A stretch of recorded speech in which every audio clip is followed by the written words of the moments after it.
یہ سمجھتے ہیں اور لوگ یہ غلط فہمی پھیلاتے ہیں کہ مسلمانوں کے اندر جہاد کا جو معاملہ ہے، مسلمانوں کے پاس لڑنے اور جنگ کرنے کا جو معاملہ ہے وہ اقدامی ہے، وہ اٹیک کرنے کے لیے ہے۔ ایسا ہرگز نہیں ہے۔ مسلمانوں کو جو جنگ کے احکامات دیے گئے وہ اس لیے تاکہ لوگوں کے ظلم سے مسلمان بچتے رہیں، تاکہ جو لوگ اسلام کو ختم کرنے کی کوشش کر رہے ہیں وہ کوششیں ان کی ختم کی جائیں۔ اس لیے اللہ رب العزت نے یہ حکم دیا کہ تم بھی، اگر کسی نے تم پر تلوار اٹھایا ہے تو تمہیں بھی چاہیے کہ تم بھی تلوار اٹھاؤ۔ اشرح لی صدری ویسر لی امری واحلل عقدۃ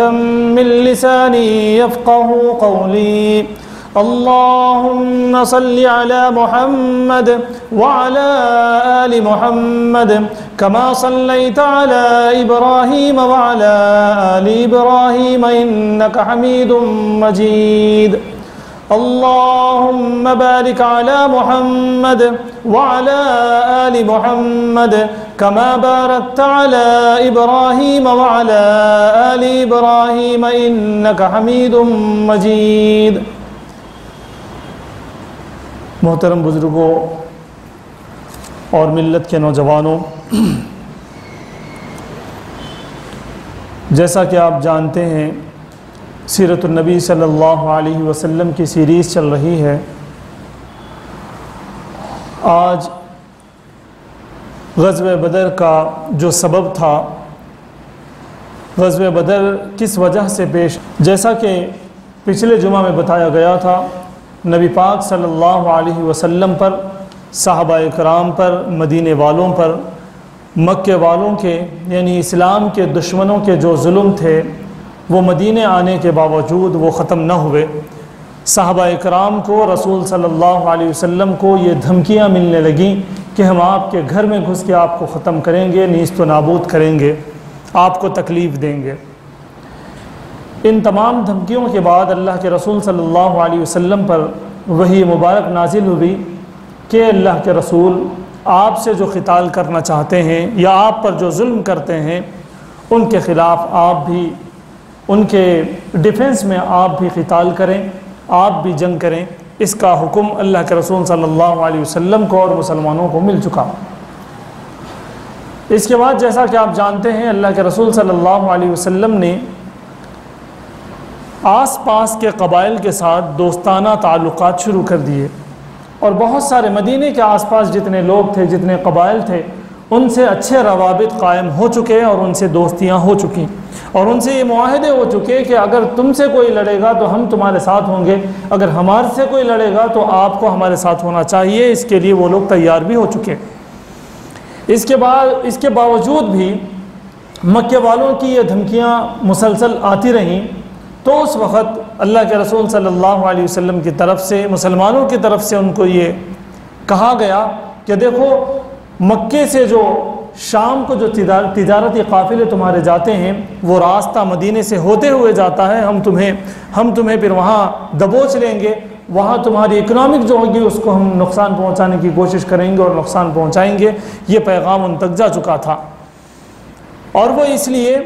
اور یہ جنگیں بھی جو ہوئی وہ اس لیے تاکہ مسلمانوں کو، تاکہ اسلام کی دعوت دینے سے مسلمانوں کو روکا نہ جا سکے، تاکہ مسلمانوں کو دین پر، ایمان پر، اسلام پر قائم رہنے دیا جا سکے، ان پر ظلم نہ ہو سکے، ان کے ساتھ زبردستی نہ ہو سکے۔ اس لیے مسلمانوں نے یہ قدم اٹھایا، اس لیے اللہ کے رسول صلی اللہ علیہ وسلم کو یہ حکم دیا گیا۔ یہ بات پوری زور سے میں اس لیے کہنا چاہتا ہوں کہ لوگ یہ سمجھتے ہیں اور لوگ یہ غلط فہمی پھیلاتے ہیں کہ مسلمانوں کے اندر جہاد کا جو معاملہ ہے، مسلمانوں کے پاس لڑنے اور جنگ کرنے کا جو معاملہ ہے وہ اقدامی ہے، وہ اٹیک کرنے کے لیے ہے۔ ایسا ہرگز نہیں ہے۔ مسلمانوں کو جو جنگ کے احکامات دیے گئے وہ اس لیے تاکہ لوگوں کے ظلم سے مسلمان بچتے رہیں، تاکہ جو لوگ اسلام کو ختم کرنے کی کوشش کر رہے ہیں وہ کوششیں ان کی ختم کی جائیں۔ اس لیے اللہ رب العزت نے یہ حکم دیا کہ تم بھی، اگر کسی نے تم پر تلوار اٹھایا ہے تو تمہیں بھی چاہیے کہ تم بھی تلوار اٹھاؤ۔ جس طرح کا ظلم تم پر ہوگا تمہیں چاہیے کہ اسی زور سے اس کو ختم کرنے کی کوشش کرو۔ اس لیے یہ احکامات نازل ہوئے۔ بہرحال چھوٹے چھوٹے غزوات، چھوٹے چھوٹے سریے ہونے لگے، جس میں کبھی 30 کبھی 40 کبھی 50 صحابہ اکرام جاتے اور ان کو یہ بتانے کی کوشش کرتے دشمن کو کہ ابھی ہم خاموش رہنے والے نہیں ہیں، اگر تم حملہ کرو گے تو ہم بھی حملہ کریں گے، یہ باور کرانے کے لیے، مزید یہ کہ ان کی اکنامک کو توڑا جائے، ان کو کمزور کیا جائے، ان کے تکبر کو توڑا جائے۔ اس لیے جو قافلے وہاں سے نکلتے، مکے سے نکلتے شام کے لیے، تو ان کا پیچھا کیا جاتا اور ان کو سبق سکھایا جاتا۔ ہوتے کئی سارے سریے ہوئے، کئی سارے غزوات ہوئے اسلامی تاریخ میں۔ پھر ابتدائی غزوات میں ایک غزوے میں حضرت عبداللہ ابن جحش رضی اللہ تعالیٰ عنہ سے ایک کافر کو یعنی مکے کے ایک سردار کو ختم کیا گیا، اس کا نام عمرو الحضرمی ہے، اس کو ختم کر دیا گیا۔ ایک چھوٹے سے سریے میں اس کو ختم کر دیا گیا، اس کو مار دیا گیا، اس کو جہنم رسید کر دیا گیا۔ جب یہ ایک قتل ہوا مسلمانوں کے ذریعے سے تو مکے والوں کے اندر اب بدلے کی آگ اور بھڑک گئی اور ان کا غصہ اور زیادہ ہو گیا، بلکہ وہ نادانی میں تھے، بلکہ وہ ایک کسی دھوکے میں تھے جس کی وجہ سے ان لوگوں نے اپنے آپ کو جنگ کے لیے تیار کیا۔ اس قتل کے بعد ان لوگوں نے، ان کے رؤساء نے، ان کے جتنے مالدار تھے ان سب نے مل کر، اور یہاں تک بات آتی ہے کہ عورتوں نے اپنے زیورات نکال کر دے دیے تاکہ ان کی اکنامک زیادہ مضبوط ہو، تاکہ وہ زیادہ سے زیادہ ہتھیار خرید سکیں، تاکہ وہ زیادہ سے زیادہ لوگوں کے ساتھ وہ مسلمانوں پہ حملہ کر سکیں اور مسلمانوں کو ختم کر سکیں۔ اس لیے ان لوگوں نے ایک پلان کیا، ان لوگوں نے ایک پلان کر کے پوروں کا جو مال تھا اس مال کو جمع کیا، جتنا مال ہو سکتا تھا پورے رؤساء نے، جتنے امیر لوگ تھے ان سب نے یہاں پر شامل کر دیا اپنا مال، تاکہ اس مال سے جو فائدہ آئے گا اس فائدے سے اسلام کو ختم کیا جائے۔ تو اس سے معلوم ہوتا ہے کہ یہ جو مال کے ذریعے سے لوگ مال کے ذریعے سے اسلام کو کچلنے اور اسلام کو ختم کرنے کی جو کوشش کر رہے تھے، وہ اول مرحلے سے، وہ پہلے ہی دن سے یہ کام ہو رہے تھے، آج تک بھی وہ کام ہوتے ہیں۔ بہت سارے لوگ ایسے ہیں جو پیسہ اکٹھا کرتے ہیں اس لیے تاکہ مسلمانوں کو کمزور کیا جائے، اس لیے تاکہ مسلمان لڑکیوں کو اپنے نرغے میں لیا جائے، تاکہ مسلمان لڑکوں کو ایسا اسلام سے اور دین سے بیزار کر دیا جائے۔ اس کے لیے بہت سارے لوگ آج بھی پیسہ خرچ کرتے ہیں۔ تو اسی طرح سے مکہ مکرمہ کے جو رؤساء تھے ان لوگوں نے اپنا مال جمع کیا۔ روایتوں میں یہاں تک آتا ہے لڑکیوں نے، عورتوں نے اپنے زیورات دے دیے کہ مسلمانوں کے خلاف استعمال ہونا ہے، یہ ہمارا زیور لے لو، اس کو بھی انویسٹ کرو، اس کو بھی مارکیٹ میں لگاؤ اور پیسہ جو آتا ہے اس سے ان کو ختم کرو۔ اس طرح کا ایک پورا ماحول بن گیا، پوری فضا بن گئی، اور مکے والوں نے بہت زیادہ مال جمع کیا۔ جمع کر کے اب شام کے لیے نکلے، یعنی شام کو سفر کے لیے نکلے، اور اس کا جو سردار تھا اس قافلے کا وہ ابو سفیان تھا۔ تو ابو سفیان کی نگرانی میں یہ قافلہ چلا۔ جب نبی پاک صلی اللہ علیہ وسلم کو اس بات کا علم ہوا کہ ابو سفیان کے قافلے میں بہت زیادہ مال ہے اور وہ ملک شام تجارت کے لیے جا رہا ہے، تو آپ صلی اللہ علیہ وسلم نے وہاں سے اب مدینہ منورہ سے کچھ لوگوں کے ساتھ، بعض روایتوں کے مطابق 200 لوگوں کے ساتھ اس قافلے پر اٹیک کرنے کے لیے، ان کے اکنامک کو توڑنے کے لیے، جیسا کہ وہاں پر یہ بات عام ہو چکی تھی کہ جتنا مکہ مکرمہ میں مال تھا وہ سارا کا سارا مال قافلے کے ساتھ جا رہا ہے تاکہ بہت زیادہ پیسہ کمایا جائے اور کما کے مسلمانوں کو ختم کیا جائے۔ آپ صلی اللہ علیہ وسلم نے پروگرام بنایا اور یہاں سے 200 صحابہ کے ساتھ چلنے کے بعد ذات العشیرہ ایک جگہ ہے، وہاں پر یہ واقعہ پیش آیا، لیکن آپ صلی اللہ علیہ وسلم جا کے اس کا پیچھا کرنے کی کوشش کی، لیکن ابو سفیان بہت ہوشیار، بہت چالاک، اس نے اپنے پورے قافلے کو ایسے تیسے کر کے بچا کے ملک شام کے لیے روانہ ہو گیا۔ تو یہ ایک سبب تھا جو غزوہ بدر کے لیے پیش آیا، یعنی کہ حضرت عبداللہ ابن جحش رضی اللہ تعالیٰ عنہ کا عمرو الحضرمی کو مارنے کے بعد مکہ مکرمہ میں یہ بات عام ہونا کہ مسلمانوں کو ہم ختم کریں گے،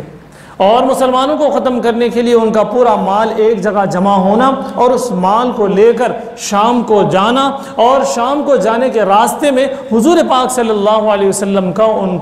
کا تعاقب کرنا۔ تو یہاں سے تو وہ بچ گیا، لیکن جب وہ واپس آیا جب وہ پورا کا پورا قافلہ واپس آنے لگا، جب آپ صلی اللہ علیہ وسلم نے ہر راستے پر ملک شام سے آنے والے ہر راستے پر اپنے پہرے داروں کو بھیج دیا کہ ابو سفیان کا اگر قافلہ آ جائے تو اطلاع کرنا، ان پہ حملہ کرنا ہے۔ جاتے ہوئے تو وہ بچ گئے لیکن آتے ہوئے وہ بچ نہ پائیں، اس لیے اللہ کے رسول صلی اللہ علیہ وسلم نے یہ پروگرام بنا دیا، جال بچھا دیا، جگہ جگہ اپنے پہرے داروں کو ٹھہرا دیا۔ جب مکہ مکرمہ سے ملک شام وہ پہنچ چکا، تجارت کر چکا وہ پورا قافلہ، پھر واپس آنے لگا تو لوگوں نے یہ لکھا ہے کہ اس